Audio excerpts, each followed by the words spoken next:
You've heard the words. They echo through history, a thunderclap in the quiet halls of philosophy.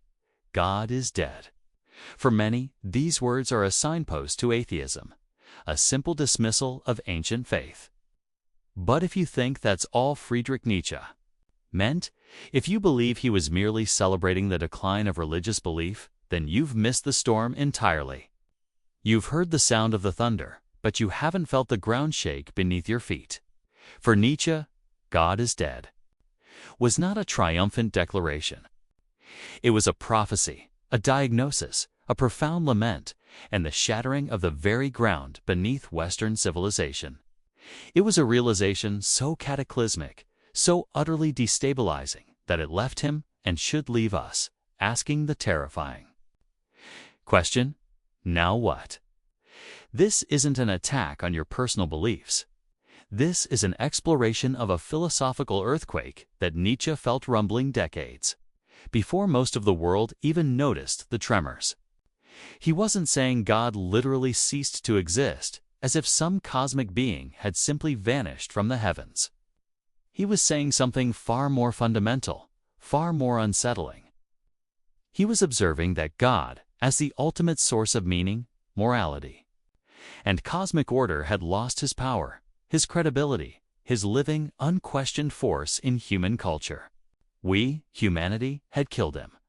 Not with an axe, not with a sudden, violent blow, but with our burgeoning science, our relentless questioning, our growing secularism, and our slow, almost imperceptible drift away from absolute faith.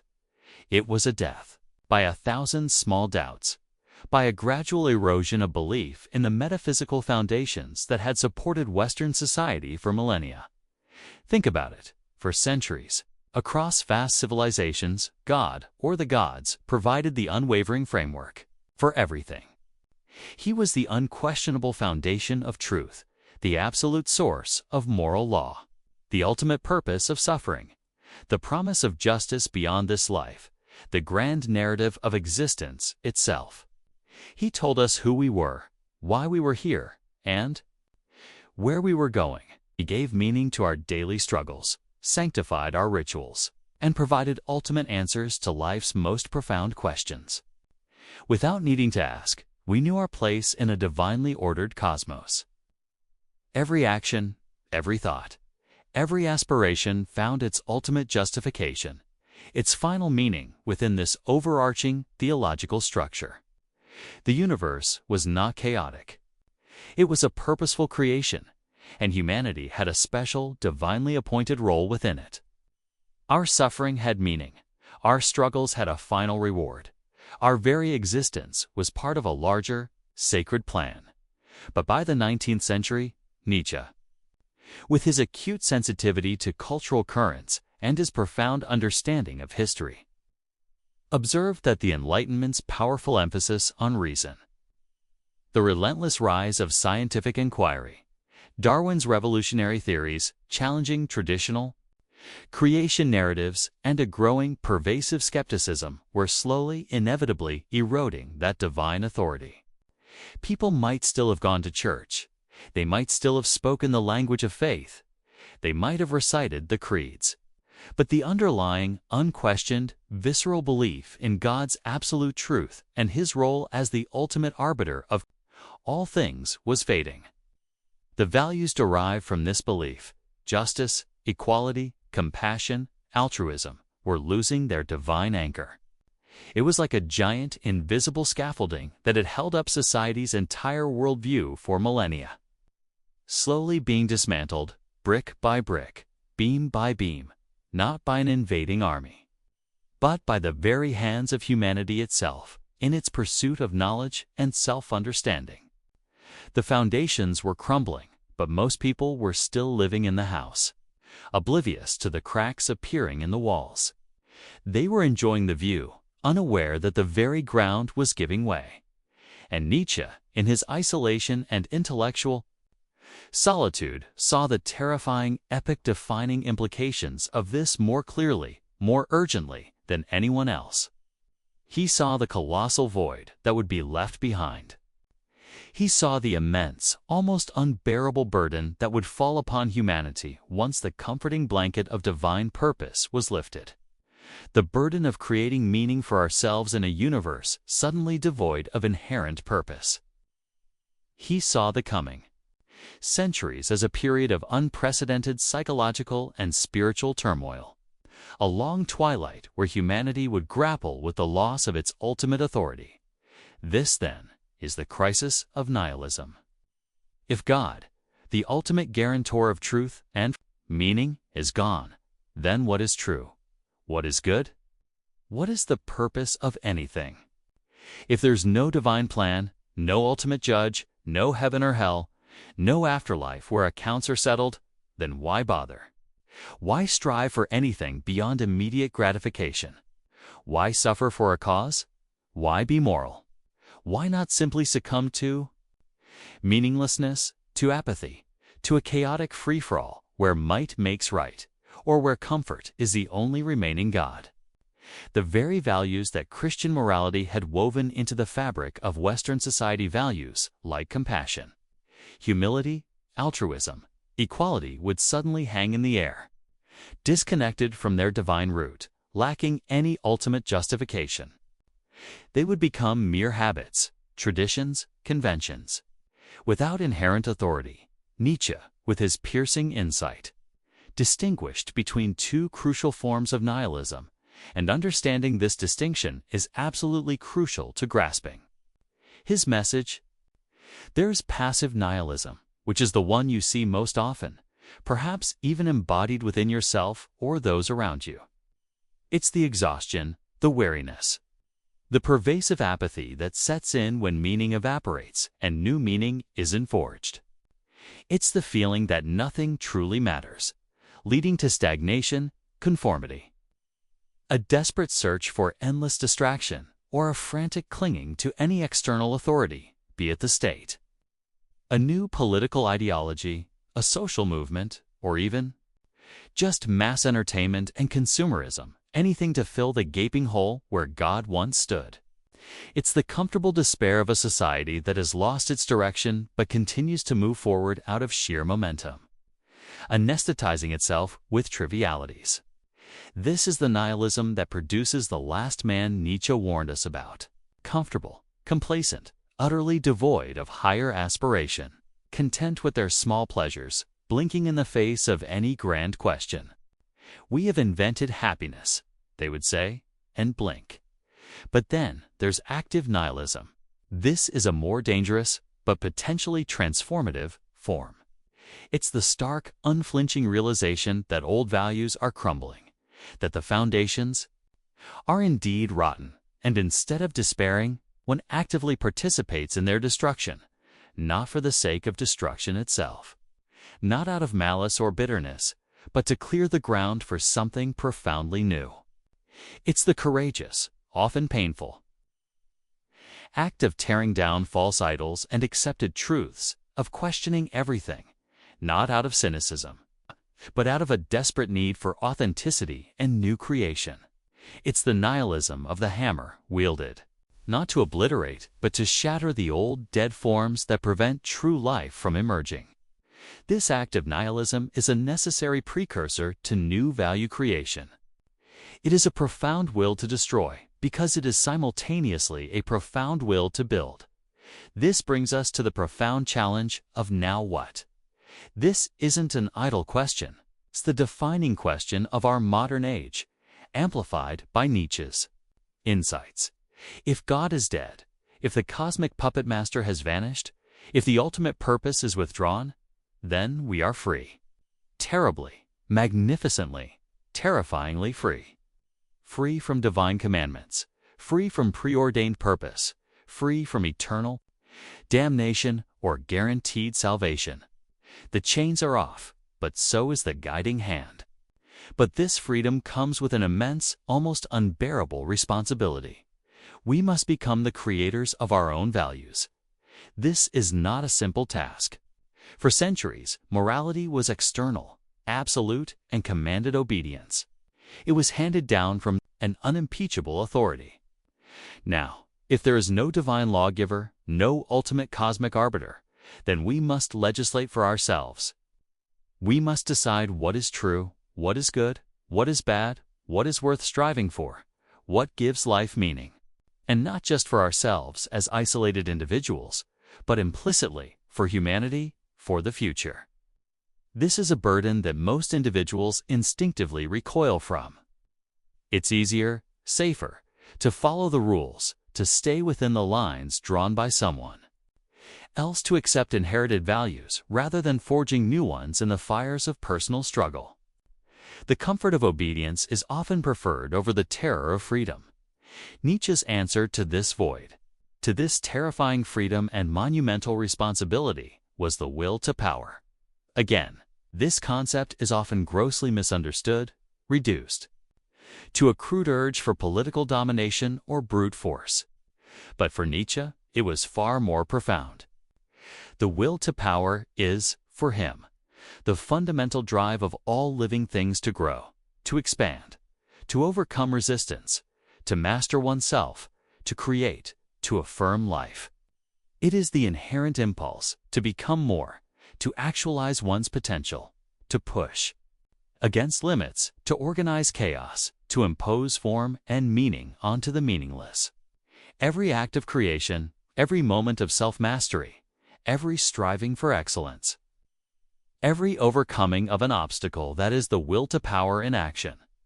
It's the artist creating a masterpiece, the athlete pushing beyond physical pain, the philosopher forging new thoughts, the entrepreneur building something novel from nothing. It is the very essence of life, constantly striving for actualization and growth, to organize, to dominate chaos, to impose form upon the formless. It is the drive to actualize one's potential, to push against limits, to elevate oneself. When God dies, this fundamental will to power is unleashed from the confines of preset, external morality. It demands that we assert our own will onto the chaos of existence and forge our own purpose, to become the commanders of our own destiny, rather than waiting for commands from elsewhere. This radical shift in responsibility and the embrace of the will to power leads to the concept of the Übermensch, or the Overman. The Übermensch is Nietzsche's answer, his hopeful vision, in the vacuum left by God's death. He is not a literal Superman with comic book powers, nor is he a ruthless dictator. These are gross and dangerous distortions, often used by those who fundamentally misunderstand or deliberately pervert Nietzsche's thought. Nietzsche was fiercely anti-nationalist, anti-racist, and despised the herd mentality that such ideologies represented. The Übermensch is a goal, a potential, a challenge to humanity to overcome itself. He is not an end in himself, but a bridge from humanity as it is to humanity as it could be. He is the individual who, faced with the death of God and the ensuing meaninglessness, does not succumb to passive nihilism, does not shrink from the terrifying freedom. Instead, he embraces this profound freedom and responsibility. The Übermensch is the self-overcoming human being. The Übermensch creates his own values. He sculpts his own soul out of the raw material of his experiences and instincts. He lives authentically, in accordance with his deepest will. He embraces solitude, for his path is uniquely his own, often misunderstood by the herd. He thrives on challenge, seeing suffering and obstacles not as evils to be eliminated, but as necessary crucibles for growth and self-mastery. He affirms life in its entirety, its joys, its sorrows, its triumphs, its suffering, its inherent chaos, without relying on an external authority or a divine promise of reward beyond this life.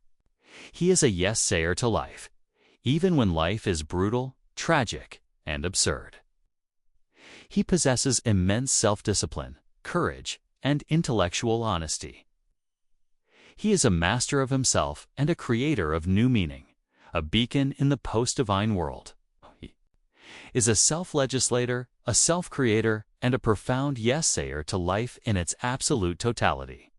The path to becoming the Übermensch is difficult and solitary. It requires immense courage to stand against the tide, to embrace the loneliness of greatness. This concept demands a radical act of self-creation, an amor fati, a love of fate. It's not passive resignation, a mere acceptance of whatever happens, like a leaf blowing in the wind. On the contrary, it's an active, passionate affirmation of everything that happens in one's life. The good, the bad, the beautiful, the ugly, the painful, and the joyous, because it is all part of who you are and who you are becoming. To desire nothing to be different, to embrace your entire life, including its suffering, its disappointments, its darkest moments. As necessary for your growth, this is the ultimate manifestation of strength in a world without God. It signifies a profound spiritual health, a joyful acceptance of destiny forged by your own will. Nietzsche took this affirmation to its ultimate conclusion with the thought: experiment of eternal recurrence. Imagine if every single moment of your life, every joy, every pain, every choice, every regret, every triumph, every single second, were to repeat infinitely, exactly as it is, without deviation, throughout eternity. Would you welcome it? Would you desire it with all your heart? Or would the thought of such a repetition fill you with dread, despair, and crushing regret? This question, this terrifying thought, is the ultimate test of affirmation. If you can embrace the idea of your life, repeating forever, if you could say yes to your entire existence with every fiber of your being, it means you have affirmed every part of it, transformed all its suffering into necessity, and truly loved your fate. This is the mark of profound strength, a total rejection of resentment, regret, and the need for external salvation. It's an embrace of life's full, terrifying, glorious, and absurd beauty. The stakes, as Nietzsche saw them, were incredibly high. He warned that if humanity failed to rise to the challenge of creating new values in the wake of God's death, if we succumbed to passive nihilism, the consequences would be dire, leading to a long, slow decline. He feared a future dominated by the last man, a vision of humanity that is comfortable, complacent, uniform, without aspiration, living a meaningless existence of endless distraction and trivial satisfaction. A humanity that had eliminated all challenges, all suffering, all distinction, and in doing so had inadvertently eliminated its capacity for greatness, for heroism, for genuine joy, and for deep meaning. They would be satisfied with their small, petty comforts, oblivious to the vast potential they had squandered so. When Nietzsche proclaimed God is dead, he wasn't celebrating an end. He was declaring a beginning, a terrifying, exhilarating, and deeply challenging beginning. He saw a humanity standing on the precipice of a colossal abyss, with the old maps torn up and no new ones yet drawn. The fundamental question he posed, then, was not about belief, about whether God exists, but about responsibility. Are you willing to bear the weight of your own freedom? Are you willing to create your own meaning in a universe that offers none? Inherently, are you strong enough to become your own God, your own moral compass, your own purpose, to author your own existence? The death of God, for Nietzsche, was the ultimate test of human maturity. It meant that we could no longer blame our failures on a divine plan, nor seek comfort in eternal rewards. It forced us to confront the raw, unvarnished truth of our existence, that we are alone and we are responsible for forging our own destiny, for giving our lives meaning, for creating our values in a godless universe. This is not a comfortable philosophy. It offers no easy answers, no ready-made solace. It demands courage. It demands honesty. It demands a relentless will to overcome not just external obstacles, but your own inner weaknesses, your own desire for comfort, your own fear of the void, your own inherited prejudices. It asks you to look into the abyss and then to build bridges across it with your own will. God is dead, Nietzsche warned. The question that remains, echoing through the empty heavens and into the depths of your own being, is, Now what will you become? Will you be a last man, content with comfort and conformity? Or will you dare to shoulder the terrifying burden of creation and become an Übermensch? The choice is stark. The future of humanity, and indeed your own soul, depends on it. His profound declaration, God is dead, reverberates not just through the hallowed halls of theology, but through every single institution and value system that underpins our civilization. It's a statement that tears down the very firmament of our inherited world. For Nietzsche, this was not merely a philosophical insight. It was a cultural earthquake whose aftershocks would redefine human existence. The death of God meant far more than the decline of church attendance. It signified the slow, inevitable collapse of the entire metaphysical architecture that had provided meaning, order, and ultimate justification for 2 millennia. Consider the vast, intricate tapestry of Western morality, law, and social structure. Every thread, every pattern was ultimately anchored to a divine command, a heavenly decree, a cosmic purpose. Justice was God's justice. Truth was God's truth. Good was what aligned with God's will.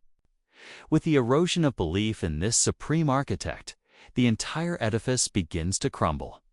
Where do we now find the absolute bedrock for our ethics?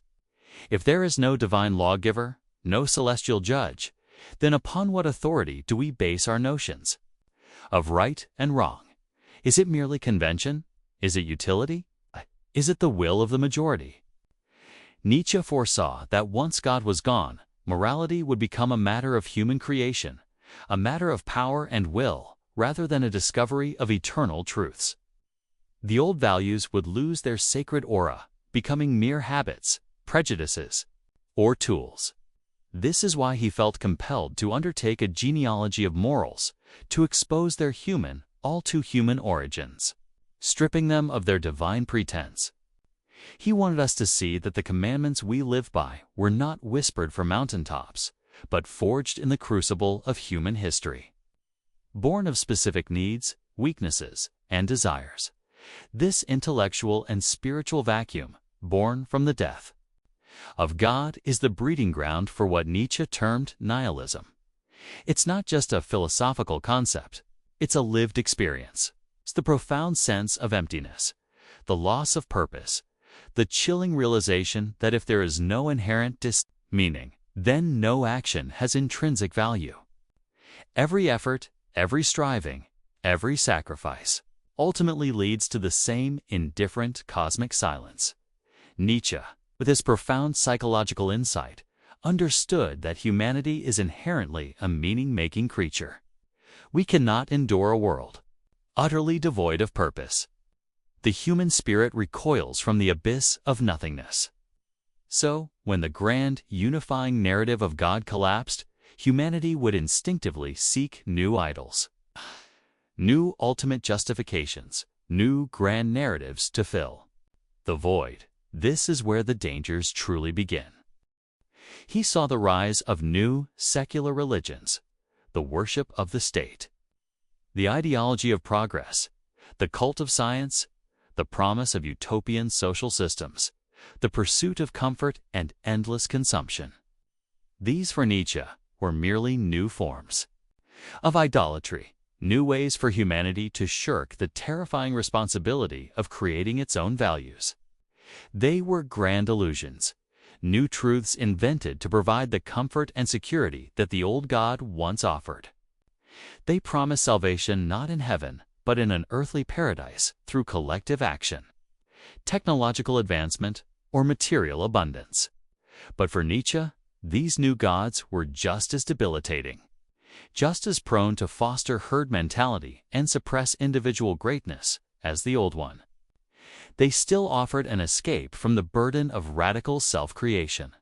The passive nihilism he warned against manifests in subtle, insidious ways in modern life.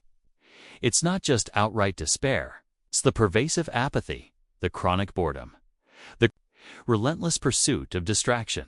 It's the constant need for entertainment, for noise.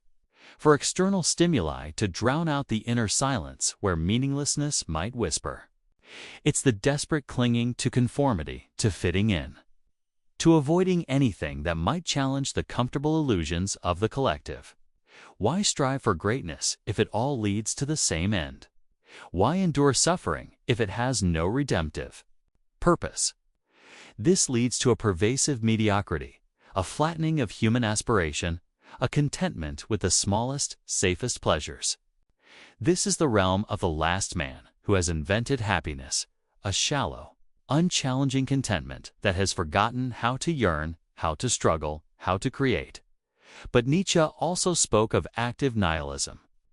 This is a more volatile, more dangerous, but potentially more life-affirming form.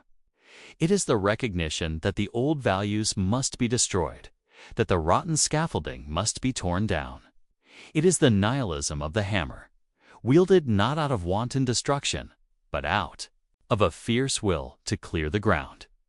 It's the courageous spirit that, having seen the emptiness of inherited truths, actively participates in their dismantling, not to leave a void, but to prepare the soil for new growth. This kind of nihilism is excruciating, requiring immense strength to endure the chaos and uncertainty it unleashes. It requires the courage to say no to comforting lies, to be a destroyer of worlds, knowing that true creation requires such a shattering. This brings us back to the central agonizing question: now what? If God is dead, if absolute truth is an illusion, if morality is a human construct, then what remains? What anchors us? What gives our lives direction? Nietzsche's radical answer is that we ourselves must become the authors of our existence. We must transcend our historical dependence on external authority. We must not merely be products of a dead God's values, but creators of our own. This is the will to power in its most profound sense, the drive to overcome oneself, to assert one's unique being, to impose meaning and value onto a fundamentally indifferent universe. It is the will to grow, to master, to organize, to create. Beyond the limits of what has been, this is not a call to anarchy or selfish hedonism. It is a demand for a higher form of responsibility. If no God commands, then you must command. If no heaven rewards, then you must find reward in the very act of living and creating. If no ultimate justice exists, then you must become the arbiter of your own justice, the architect of your own virtues. This is the terrifying freedom, the burden of meaning creation that few are willing to embrace. It means stepping into the vast, open ocean of possibility without a compass or a pre-drawn map, relying solely on your own inner strength and direction. The path of the Bermensch is the ultimate response to the death of God. The Bermensch is not waiting for a new prophet or a new set of commandments. He becomes the prophet, the legislator of his own life. He is the one who faces the abyss of meaninglessness and, instead of despairing, actively throws his own values into it, making a new foundation. He is a testament to what humanity can become when it sheds its illusions and takes full responsibility for its existence. This self-mastery, this radical affirmation of life, is exemplified by amor fati, the love of fate.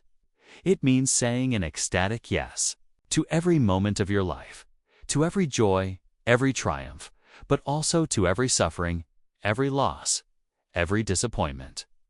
It's the understanding that all these experiences are inextricably woven into the fabric of who you are, and that to reject any part of your past is to reject yourself. It is a profound act of psychological integration and self-acceptance, transforming all that is contingent into a willed necessity. It is the highest form of affirmation possible in a godless universe, a testament to a spirit that can find meaning and beauty even in the tragic aspects of existence. And the ultimate test of this amor fati is the thought of eternal recurrence. Imagine if every single moment of your life, exactly as it happened, with all its ecstasy and agony, its successes and failures, were to repeat infinitely for all eternity. Would you fall to your knees in horror? Or would you rise and declare, yes, again, again, and again? This is not a scientific theory. It's a moral imperative. It's a question that forces you to evaluate your life's quality. If you could embrace eternal recurrence, it would mean you have lived your life with such affirmation, such self-overcoming, such profound acceptance, that you would wish for nothing to be different. It is the ultimate antidote to passive nihilism, a demand for a life lived with such intensity and purpose that its repetition would be a blessing, not a curse. The death of God, then, is not merely a theological event. It is a psychological and cultural catastrophe that forces humanity to grow up. It rips away the comforting blanket of cosmic purpose and throws us into a universe that is indifferent, silent, and without inherent meaning. This is terrifying. It's why most people prefer the illusions, the comforting fables, the new ideologies that promise to fill the void. They prefer the safety of the herd, the predictable path, the avoidance of profound responsibility. Nietzsche knew this. He knew. His philosophy was not for the faint of heart. It offers no solace, no easy answers, no comforting narratives. It demands a radical honesty that strips away all self-deception, all pretense, all inherited prejudices. It demands courage to face the vast, silent universe and to say, I will create my own meaning here. It demands strength to stand alone, to forge your own values, to bear the immense burden of your own freedom. This is why his ideas are often misunderstood or demonized. They threaten the comfortable foundations of society. They challenge the very notion of good as defined by the weak. They demand that we question everything, including our own motivations and our own seemingly noble virtues. Nietzsche's death of God is a call to a new, more profound form of human maturity. One that no longer needs a celestial parent figure to provide rules or meaning. The alternative to embracing this challenge is the continued descent into passive nihilism, a future of the last man. A world where all sharp edges are blunted, all challenges are removed, all passions are dampened. A society obsessed with comfort, safety, and shallow contentment. A humanity that has lost its capacity for greatness, for profound suffering, for true joy, for the creation of new values. They would simply exist, blinking, endlessly consuming, utterly uninspired. This is the danger. Not a grand, cataclysmic collapse, but a slow, comfortable stagnation into me-yang jelly Essex. So, when Nietzsche declared God is dead, he wasn't offering an end. He was declaring a beginning, a terrifying, exhilarating, and deeply challenging beginning. He saw a humanity standing on the precipice of a colossal abyss, with the old maps torn up and no new ones yet drawn. The fundamental question he posed then was not about belief, about whether God exists, but about responsibility for ourselves and for the future of humanity. Are you willing to bear the weight of your own freedom? Are you willing to create your own meaning in a universe that offers none inherently? Are you strong enough to become your own God, your own moral compass, your own purpose, to author your own existence? The death of God, for Nietzsche, was the ultimate test of human maturity. It meant that we could no longer blame our failures on a divine plan, nor seek comfort in eternal rewards. It forced us to confront the raw, unvarnished truth of our existence, that we are alone, and we are responsible for forging our own destiny, for giving our lives meaning, for creating our values in a godless universe. This is not a comfortable philosophy. It offers no easy answers, no ready-made solace. It demands courage, it demands honesty, demands a relentless will to overcome not just external obstacles, but your own inner weaknesses, your own desire for comfort, your own fear of the void, your own inherited prejudices. It asks you to look into the abyss and then to build bridges across it with your own will, your own creative power. God is dead, Nietzsche warned. The question that remains, echoing through the empty heavens and into the depths of your own. Being is, now what will you become? Will you be a last man, content with comfort and conformity, a passive recipient of meaning? Or will you dare to shoulder the terrifying burden of creation, to face the abyss with courage, to affirm your life in its totality, and to become an Burm Mensch, a new beginning for humanity? The choice is stark. The future of humanity, and indeed your own soul, depends on it.